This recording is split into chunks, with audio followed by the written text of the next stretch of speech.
penerapan APBD dengan mendahului perubahan ini sering dilakukan juga oleh Pak Bupati yang lama, Pak almarhum, dan itu sering mendapat sorotan. Berani juga kah melakukan hal yang sama? Untuk tahun ini, ya, terkait dengan COVID, kita harus melakukan.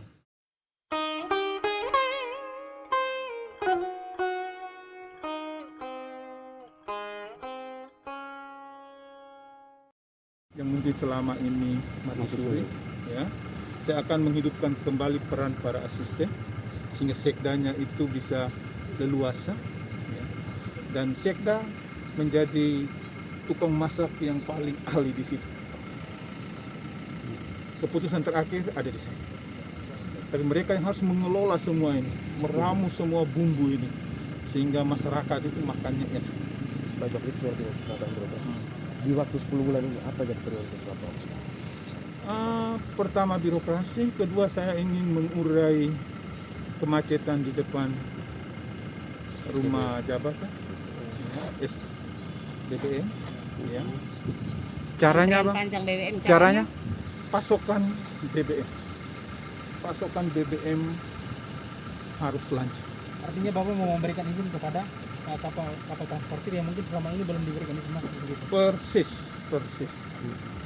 Dan itu sebenarnya tidak ada halangan karena kerjasama kita dengan Sabandar, Kepala UPT, ya, dengan semua komponen, dan jaminan untuk itu sangat besar. Karena melihat penderitaan ini, siapapun pejabat vertikal, horizontal yang ada di Lembata itu punya penantian panjang untuk ini. Kapan masyarakat ini bisa menikmati BBM dengan baik, tercukupi dan sebagainya. Harapan kita semua. Selain BBM, apa lagi? Penataan kota sekarang sudah mulai. Ke depan ketika memungkinkan kita bisa melalui mendahului perubahan, kita tata kota dulu. Wajah kota ini minimal kita tata dengan baik. Selain infrastruktur jalan, ya, penataan lorong-lorongnya dengan baik, lampu jalannya dengan baik, sehingga orang datang ke sini ini ada wajah kota lah. Termasuk pelabuhan kita. Mudah-mudahan saya akan rapat dengan semua stakeholder. Kami akan memutuskan untuk menyerahkan pengelolaan ini kepada Kementerian. Uang terlalu banyak dari negara. Hanya kita yang tidak mau. Bapak optimis semua itu bisa dijalankan? Bisa dijalankan. Ini jalan. Ini Tuhan kasih kesempatan kita untuk membuat Lembata ini berubah. Dan kita harus manfaatkan ini. Kalau kita tidak manfaatkan, kita rugi. Bapak, apa PR besar yang ditinggalkan Pak Yance yang akan Bapak selesaikan dalam waktu 10 bulan? Yang pertama birokrasi. Minta supaya sekda merangkul kembali.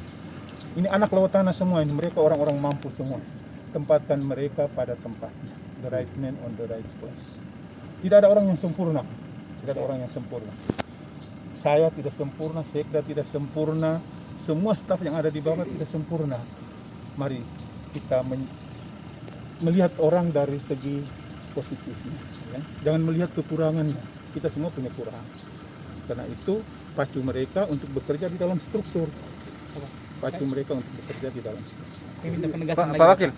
Wakil, ini strategi penerapan APBD dengan mendahului perubahan ini sering dilakukan juga oleh Pak Bupati yang lama, Pak almarhum, dan itu sering mendapat sorotan. Berani juga kah melakukan hal yang sama? Untuk tahun ini, ya, terkait dengan COVID, kita harus melakukan. Ketika ada instruksi baru dari pusat, kita harus menyesuaikan. Tetapi ke depan kita meminimalisir untuk tidak boleh ada mendahului perubahan. Tidak boleh. Ada perubahan satu kali. Karena itu kuncinya ada di perencanaan dan penganggaran. Kalau bisa perubahan satu kali saja, perubahan murni itu. Kenapa mesti ada mendahului? Kecuali ada instruksi dari pihak pusat. Ya. Ketika kita semakin sering melakukan mendahului perubahan, orang mesti bertanya, ada pemasangan rencana. Kalau yang mau diambil ini, apakah perubahan murni atau mendahului perubahan? Ada mendahului perubahan, ya, termasuk ini pengadaan mesin oksigen, dan ini yang emergensi ini, instruksi presiden.